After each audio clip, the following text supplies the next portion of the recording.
What's up, everyone? Welcome back to After the Storm. This is the Canes game review for game number 49 of the season, a 4-3 win against the Pittsburgh Penguins.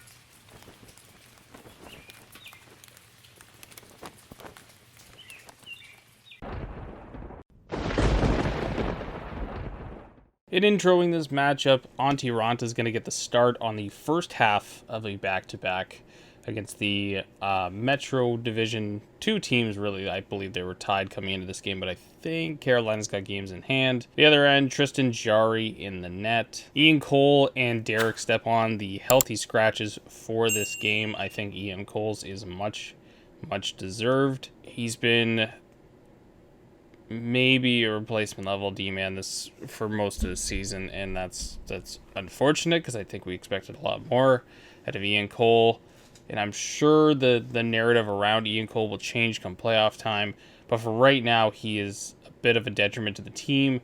So in this sort of situation, and we'll get to what happened in the game, of course, Brendan Smith draws into the lineup in what is probably the right move. And this is the first time the Pittsburgh and Carolina are matching up this season. They will play each other a few more times in the following weeks. But this is one of those rare occasions where two teams in the same division don't actually play for about the first half of the season and then see each other a whole lot. So as the first period kicks off, Evgeny Malkin not really all alone, but gets a great chance, and Antti Raanta makes a nice save. Chris Letang, who I thought had a pretty rough game for Pittsburgh in this one, takes a cross-checking penalty against Nino Niederreiter. Carolina to the power play. Nothing really going on this power play, a few chances here and there, but Pittsburgh kills this one off rather easily. Immediately after the penalty expires, Jarvis takes a hooking penalty. He heads to the box. Pittsburgh to their first power play of the game. Aho with a shorthanded breakaway as this game really was like an open game. Like there was a lot of odd man rushes, a lot of breakaways for both teams. The goaltenders were both very solid despite the scoreline. At the end of the game, you would think that they had kind of a rough outing, but I thought both goaltenders were probably the best player on each team. Aho in with a shorthanded break. And what was a very weird trend, even Sarah Sivian pointed out on Twitter, is everybody on Carolina was shooting 5-hole on Jarry for some reason. I'm not sure if that was like a game plan thing or just maybe the way Jarry looks when, a player's coming down on him. Maybe it looks like his 5-hole's open and he's like exceptional at closing that off or forcing a player to go there and then closing it off. But yeah, like the first half of this game, all the shots were like at Jarry's 5-hole. Back down the other way, after the shorthanded chance, a very scary situation. A blocked shot by Brendan Smith kind of skates towards the play, which is always a risk, and then dives forward and blocks it as he turns. Looks like he takes the puck kind of off the ear or back of the head, off the helmet. This was like a full-on slap shot, so this was obviously a very powerful puck coming in. He was down for a long time, went off the ice. I believe the tweet was that he had gone to a local medical facility in Pittsburgh, got cleared and is traveling with the team, but is very likely ruled out for the game against Philadelphia. Carolina kills off the penalty, but obviously not without the price to pay here of Brendan Smith being lost. Raanta continued his strong play here in the first, another big save off of Evan Rodriguez. And he'd follow that one up with another save off of Jeff Carter. And a bit of a broken play back down to the other end for Carolina. The puck finds its way to Jesperi Kotkaniemi. He turns and fires blindly. It goes top shelf over Jarry's glove, and the Canes have a 1-0 lead. Shortly after, a guy who got the assist on the Jesperi Kotkaniemi goal, Jordan Martinook, would take a penalty. Pittsburgh heads to their second power play of the period. Carolina kills that one off very easily. And that is how we'd end the first. Carolina with a 1-0 lead heading to the second. And just 9 seconds into the second period, Jordan Staal, the captain who's starting to get off he's been snake bitten quite a bit this season. He's starting to come off of it a little bit. I think this is a couple goals in the last 3 or 4 games. He's got one here 9 seconds into the period off of a rebound. Svechnikov and Teuvo Teravainen combined for a 2-on-1. And on the pass across from Svechnikov to Teravainen, it actually kind of bounces a little, finds its way into the slot to Aho. He turns and fires a great pad stop by Tristan Jarry. And for the next little bit, it was all Tristan Jarry. Makes a big save on Svechnikov, a big save on Aho again, as Carolina was really surging before they really quieted off towards the second half of this period. Raanta makes a big stop off of a Brian Boyle tip in front, and then the Pittsburgh Penguins really started to assert dominance in this game. Russ gets a rebound off of a Letang point shot, sneaks it through the 5-hole of Raanta. It's 2-1. And not much later into the period, Sidney Crosby all alone, kind of on the left side, sneaks his way. And I mean, Crosby is one of the best players in hockey. Let's not kid ourselves. He's still a top 5 player in this league. But he has an exceptional ability, and maybe the best player in hockey today at just getting lost in the play. And it nearly cost Carolina, I should say, at the end of this game. But man, he just kind of can find a way to just be like somewhere, and nobody notices where he is on the ice at times.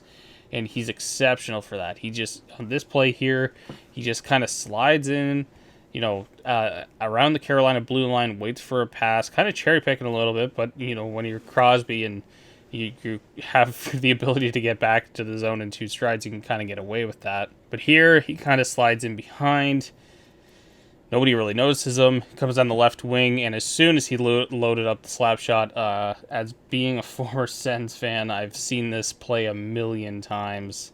I think the sentiment was probably that Raanta should have had this one. I'm not sure I really agree with that. I think it's a bit of 50-50. You can't leave Crosby that wide open. So there's 3 dimensions to this play. First, you can't leave Crosby this wide open. Second, this is a guy who can slap shot the puck literally anywhere into the net. He's so good with that kind of half clapper. And the other aspect is, probably Raanta wants this puck back. But man, it's a perfect slap shot just inside the post, perfectly below the glove and above the pad. I don't know how you're getting this puck if you're anti Raanta. So I'm not going to blame him too much on that. However, quickly the score goes back to 2-2. And that's pretty much how we'd end the period. A quiet second period before the third period that was a little bit more interesting, but kind of the same pace. So we head into the last 20 minutes tied at 2. And in the first 9 seconds of the third period, just 9 seconds, maybe, I don't know if this has ever happened in the history of an NHL game before, but same amount of time between the goals to open up the period. 9 seconds off the draw. Niederreiter shoots for a rebound. Jesper Fast, he doesn't shoot for a rebound. Brady Shea brings it up. Nino with a slap pass that really fooled the defenders, really fooled Tristan Jarry, and Jesper Fast buries it. 3-2 Carolina. Lorentz takes a hooking penalty. Pittsburgh to their 3rd power play of the night. Carolina kills that one off easily as well. I believe at this point it was 3 power plays and 0 shots on goal for Pittsburgh. Crosby comes down, rips a shot right off the crossbar. Svechnikov with a little kind of a mini breakaway, as I wrote it down in my notebook here. Mini breakaway, goes between the legs, can't get the shot away, but a pretty weak call on this one. I didn't really think that there wasn't much of anything of a penalty in this one, but I think they just called it because it looked like a kind of like a stick infraction, and maybe because Svechnikov kind of fluffed the puck a little bit on this one. Tried the between the legs, tried to go fancy, didn't really get all of it. Letang goes off for a slash. And on Carolina's 2nd power play, the small little play of the little kind of blind pass from Teravainen, that's kind of the best way to describe it is off rhythm, and I think that's why it's so effective. Is as a penalty killing unit, we've seen it as Carolina's been excellent this year, and Pittsburgh is the 2nd best team in the league at this, and even this play kind of fools everybody. I think Teravainen is just exceptional at hiding his passes, and on this play, this is no different. He just kind of hides when he's going to pass it, and then just kind of quickly throws it out to the slot. Aho's there. He's going to do that turn and fire shot. And this one gets past Jarry. I think it goes 5-hole on him. But a quick shot beats Jarry, and it's 4-2. Jarry would get pulled out of the net with about 2:45 to go in the third. Brady Shea picks up a holding the stick penalty. Pittsburgh to a 6-on-4 power play advantage. And on this power play, a Rodriguez one-timer, kind of where Stamkos and Ovi's office is. Beats Antti Raanta. It's 4-3. We're not out of the woods just yet. And as Pittsburgh gains the zone in the final seconds, Crosby sitting alone in front, as I mentioned earlier. He just seems to get lost on these plays. He gets 3 or 4 whacks at it before the horn goes, but Raanta is there to make the save. Carolina wins 4-3 over division rival Pittsburgh Penguins. So let's jump into some player analysis. First off, let's start with the good. Svechnikov in this one, all over the place, throwing hits, getting lots of chances, breakaways here. Couldn't get a goal in this one, but he was excellent in this game. Aho continues to show why he is the best Carolina Hurricane most nights on the ice. Just another exceptional performance from him, and just continues a string of really good performances. Average, I had Antti Raanta in this category. I thought he had a solid game. He just probably wants a couple of those goals back. Mostly the Crosby one I'm sure he'd want back. But he probably even the Rodriguez one towards the end of the game where it's just kind of a clean one-timer.